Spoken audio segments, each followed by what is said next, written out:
देखें, इसके ऊपर मैंने बहुत बहस की है विद एविडेंस।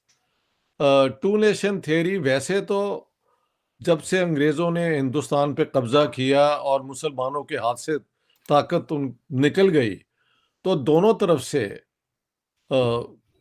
हिंदुओं में और मुसलमानों में इस किस्म के जो है ना टू नेशन थ्योरी के आइडियाज़ एक के बाद एक पेश होते रहे। लेकिन 1930s में जाके हम देखते हैं कि टू नेशन थ्योरी एक discussion among communalist Hindus and communalist Muslims वहां से मूव करके ये सेंटर स्टेज पॉलिटिक्स में कांग्रेस के खिलाफ आके खड़ी हो जाती है। और उसकी वजह जो है वो ये है कि कांग्रेस ने कहा कि हिंदुस्तान में जितने भी लोग रहते हैं उनका मज़हब जो भी हो, ज़ुबान जो भी बोलें, वो किसी भी सेक्ट से हों, कल्ट से हों, क्योंकि वो हिंदुस्तानी हैं, इसलिए हम एक नेशन है और एक ऐसा हिंदुस्तान बनाएंगे जहाँ पे मज़हब जो है प्राइवेट होगा, स्टेट का कोई मज़हब नहीं होगा, औरतें और मर्दों के इक्वल राइट्स होंगे। हम एक फेडरेशन बनाएंगे जिसमें इफेक्टिव सेंटर होना चाहिए ताकि एक ही किस्म की पॉलिसीज सेंटर से एमिनेट करें और प्रोविंसेस के पास सब्सटेंटिव यानी रियल ऑटोनॉमी भी होगी। Hindustani will be the national language of India, जिसकी दो स्क्रिप्ट्स होंगी, देवनागरी और हमारी पर्शियन उर्दू, इक्वल स्टेटस। और हर प्रोविंस को ये हक होगा कि अगर वो चाहें तो अपनी मदर टंग में अपनी सारी बिजनेस भी करें और एजुकेशन भी करें। इसके ऊपर मुस्लिम लीग के जो एक धड़े ने इसको अपोज किया और बाद में इस प्रपोजल को रिजेक्ट कर दिया।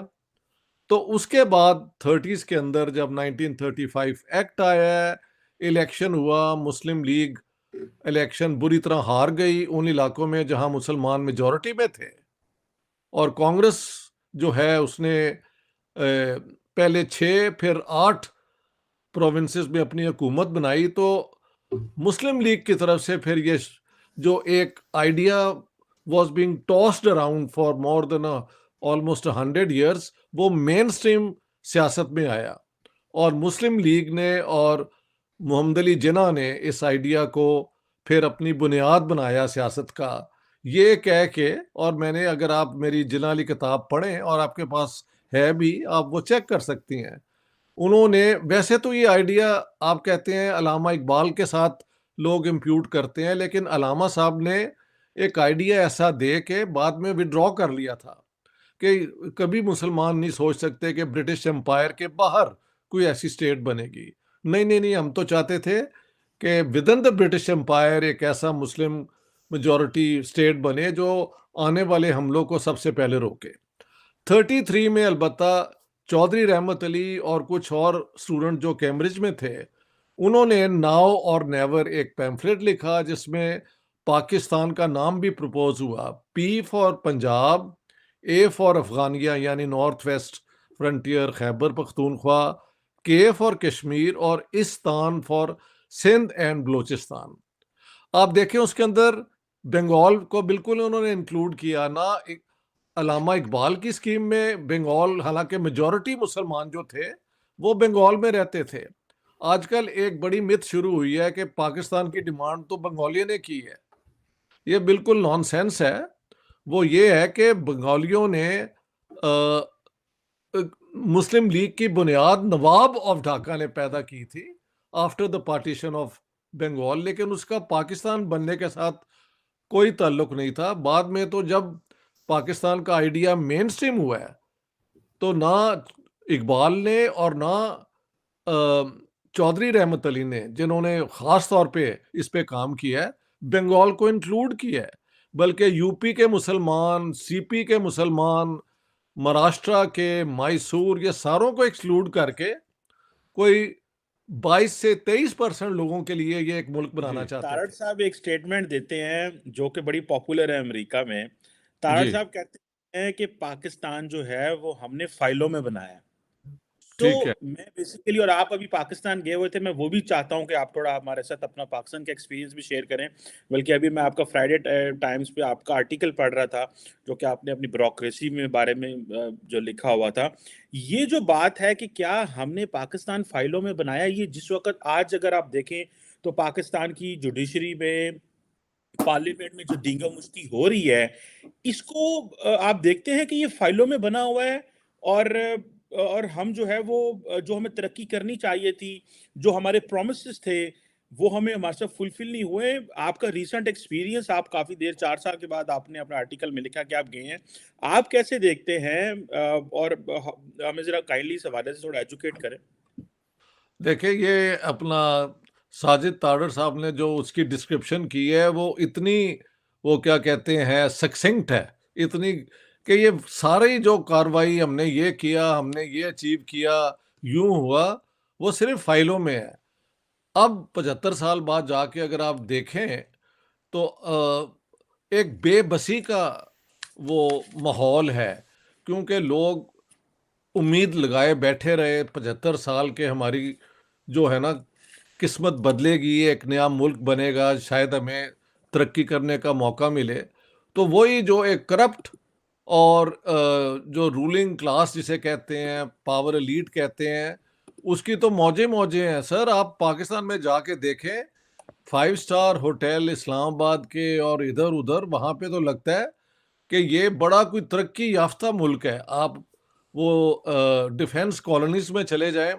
मैं कराची से हैदराबाद एंड बैक, मेरी वहाँ पे लेक्चर थी, तो पता लगा कि रोड के दोनों तरफ जो गांव थे ना सिंधियों के, और बेचारे उनको सबको वहाँ से भगा दिया है, और लैंड माफिया ने वहाँ पे कमाल कमाल की कॉलोनीज बनाई हैं। और उनकी कीमतें, हमारे जैसे बंदों को जब हम सुनते हैं तो हमारे तो ख्याल में नहीं आता कि यार ऐसे भी कुछ हो सकता है। तो दो किस्म के पाकिस्तान है, एक 2 या 3% उन लोगों का जो पॉलिटिकल पावर, हमारी जो है ब्यूरोक्रेसी, मिलिट्री, बिजनेस क्लास के साथ कनेक्टेड हैं, रिश्तेदारियां हैं, और ये हैं, उनकी तो मौजे मौजे हैं। और जो हमारी एक मिडिल क्लास बन रही थी 60s में, वो अब श्रिंक होके खासा एक ग्रुप नीचे गिर गया है, क्योंकि आप कीमतों का हाल तो देखें। मसलन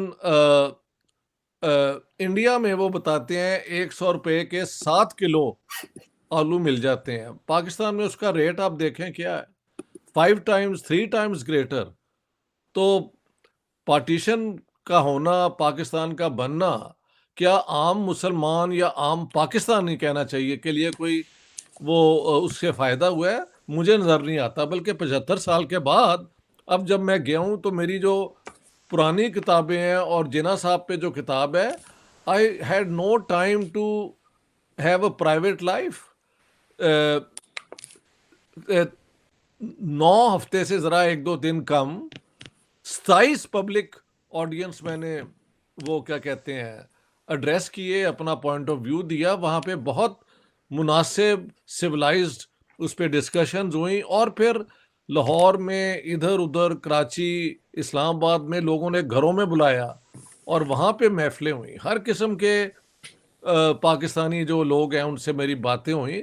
एवरीबॉडी इज एग्रीड कि ये सब फाइलों में पाकिस्तान एग्जिस्ट करता है। अमलन ये एक जबर और एक इस्तेहसाल का जो मुआशरा है ना, उसका नाम पाकिस्तान बन गया है। अच्छा, ज़बरदस्त साल का नाम बन गया है। तार साहब, आज पाकिस्तान की ये जो हालत अभी हम देख रहे हैं, क्योंकि इस वक़्त बड़ी पोज़ीशन पाकिस्तान में आप देखें अजीब बनी हुई है कि सुप्रीम कोर्ट जो है वो बात कर रही है, उसकी कोई हुकूमत उसको मान नहीं रही। सुप्रीम कोर्ट खुद डिवाइडेड है। वज़ीर-ए-आज़म सुप्रीम कोर्ट को कह रहा है कि तुम्हारे पास जो जजेस हैं, वो करप्ट तुमने जजेस बिठाए हैं। आज उन्होंने कहा, तार साहब, यही क्या पाकिस्तान की डायरेक्शन थी? आज कल की खबर ये है कि नेटो ने इंडिया को ऑफर की है कि वो आए, नेटो का अगर मेंबर बनना चाहते हैं तो हम उनको साथ लेंगे। तो पाकिस्तान की 75 साल से जो दिफा की तैयारी थी वो तो इंडिया के लिए है। मैं तो इसको भी सोच रहा हूँ, कल इंडिया नेटो का मेंबर बन गया तो हम अमेरिका और यूरोप से कैसे लड़ेंगे और क्या होगा? सो ये क्या, ये डायरेक्शन कैसे हमें जो है वो ठीक कर सकते हैं? या ये जो डायरेक्शन हमारी हो गई है कि आज इंडिया को नेटो का मेंबर ऑफर होना اور ہم اپنی سروائیول اور آئیڈینٹی کی تلاش میں ہیں. ڈونٹ یو تھنک کہ یہ ایک پاکستان کے سامنے بڑی ڈیفیکلٹ چوائسیز آ گئی ہیں؟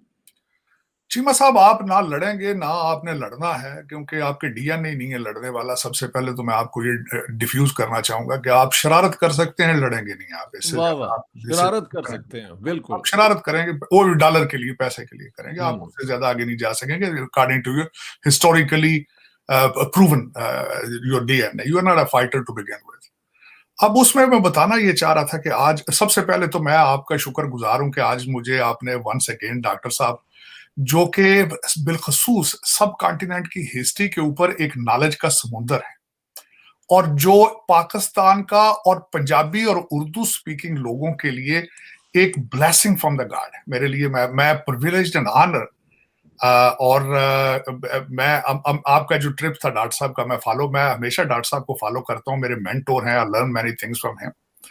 اور اس میں and I wish one more thing کہ زیادہ سے زیادہ لوگ سنیں ان کا point of view with a reference to the historical references. آج میں پاکستان کے بارے میں جب بات کرنا چاہتا ہوں تو میں بتانا چاہتا ہوں آپ کہاں کھڑے ہیں. میں ہمیشہ کہتا ہوں آپ نے پاکستان نہیں بنایا. اس کا سپورٹنگ آرگومنٹ یہ ہے کہ جب پاکستان بنا تھا پہلے دن سے ہی آپ نے بنگالیوں کو وہاں سے ان سے جان چھڑانے کی کوشش کی. میرے پنجابی جو ہم وطن تھے شروع سے ہی. اور وہ بنگالی کون تھے؟ وہ پاکستان کا 60% تھے. پاکستان بننے کی موومنٹ بنگال سے شروع ہوئی. آپ کو یہ ورڈ پاکستان ان کو دے دینا چاہیے تھا. You don't deserve this word. 40%. اور جس طریقے سے بالخصوص آپ نے ان کو وہ کہتے ہیں نا تذلیل کے ساتھ آپ نے رسوا کیا. میں آج بھی اگر میں آئی وش کہ میں معافی مانگوں ہر بنگلہ دیشی سے the way we behaved with them.